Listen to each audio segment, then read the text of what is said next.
बायोक्रिपर्स learning में और how to solve voice questions in 20 seconds के पार्ट 2 में एक बार फिर मैं आपके लिए लेकर आया हूं एक और क्वेश्चन जो कि पूछा गया है लास्ट ईयर 2024 के MPESB के एग्जाम में। तो दोस्तों क्वेश्चन है she has written 2 books. Simple सा क्वेश्चन है। तो पहला पॉइंट जो हमें ध्यान में रखना है वो ये कि दिया गया वॉइस एक्टिव है या पैसिव है।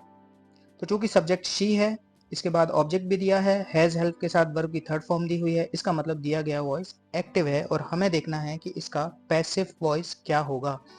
तो हम आ जाते हैं अपने यूनिवर्सल फॉर्मूला में, जो कि होता है object plus helping verb plus be plus verb की थर्ड फॉर्म। अगर एक्सटेंशन है तो वो लगाएंगे, नहीं तो बाय लगा के हम S2 या सब्जेक्ट का यूज करते हैं। तो ऑब्जेक्ट क्या है हमारे पास? ऑब्जेक्ट है 2 बुक्स दिया गया है। इसके बाद हेल्पिंग वर्ब है, हेल्पिंग वर्ब है हैज। शी के साथ हैज लगता है, पर बुक होता तो हैज लगता, बुक्स है तो हम क्या लगाएंगे? हैव। इसके बाद बी का यूज करना है। बी का यूज हम कैसे करेंगे? जैसे हम मेन वर्ब यूज करते हैं, तो बी की थर्ड फॉर्म हो जाएगी बीन। इसके बाद वर्ब की थर्ड फॉर्म, वर्ब की थर्ड फॉर्म ऑलरेडी दी हुई है तो रिटर्न। एक्सटेंशन नहीं है, बाय लगा के हर हो जाएगा शी का। तो ये हमारा आंसर है। तो क्या हमारा आंसर दिए गए ऑप्शंस में है? तो देख लेते हैं। 2 बुक्स आर का उपयोग नहीं होगा। 2 बुक्स हैव बीन रिटन, जी हाँ बिल्कुल सही। 2 बुक्स वर का उपयोग नहीं होगा। 2 books had been written. Has have present perfect में आते हैं, हैड पास्ट परफेक्ट में आता है और हम जानते हैं कि वॉइस में कभी भी टेंस को नहीं बदला जाता है, इसका मतलब हैड वाला ऑप्शन भी गलत होगा। तो इस तरह से हमारा आंसर जो होगा वो होगा बी। आइए अब हम देखते हैं कि हमारी शॉर्ट ट्रिक से हम इसे विद इन 10 सेकेंड्स कैसे सॉल्व कर सकते हैं। तो चलिए शुरू करते हैं। देखो दोस्तों, शॉर्ट ट्रिक में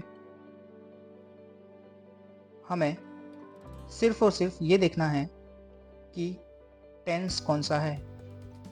चूंकि टेंस दिया हुआ है हैज हैव के साथ वर्ब की थर्ड फॉर्म, तो हमें आंसर में हैज हैव के साथ वर्ब की थर्ड फॉर्म देखनी है। हैज है क्वेश्चन में, क्या हेल्पिंग वर्ब हैज है? नहीं। क्या हेल्पिंग वर्ब हैव है? बिल्कुल है। क्या हेल्पिंग वर्ब हैज हैव है? नहीं। क्या हेल्पिंग वर्ब हैज हैव है? नहीं। 5 सेकंड के अंदर कोई भी इंसान इस क्वेश्चन को सॉल्व कर सकता है। अगर आप हेल्पिंग वर्ब में भी कंफ्यूज हो रहे हैं, हेल्पिंग वर्ब भी नहीं आ रही है, तो याद रखना जब हम हैज हैव ढूंढेंगे तो हैज हैव के साथ हमें BEEN के साथ देखना होगा। तो हैज हैव बीन के साथ हमारा आंसर होगा बी। दोस्तों प्रीवियस ट्रिक के बेसिस पे एक ये क्वेश्चन है जो आपको हमें सॉल्व करके बताना है विद इन 10 सेकेंड्स। ये क्वेश्चन कितनी जल्दी आप सॉल्व कर सकते हैं। सेम क्वेश्चन है, सेम पैटर्न है जो कि पूछा गया है लास्ट ईयर एग्जाम में। तो मैं चाहता हूं कि आप अपने आंसर्स ABCD करके कमेंट्स में बताएं। तब तक के लिए थैंक यू। मिलते हैं वॉइस के अगले पार्ट में।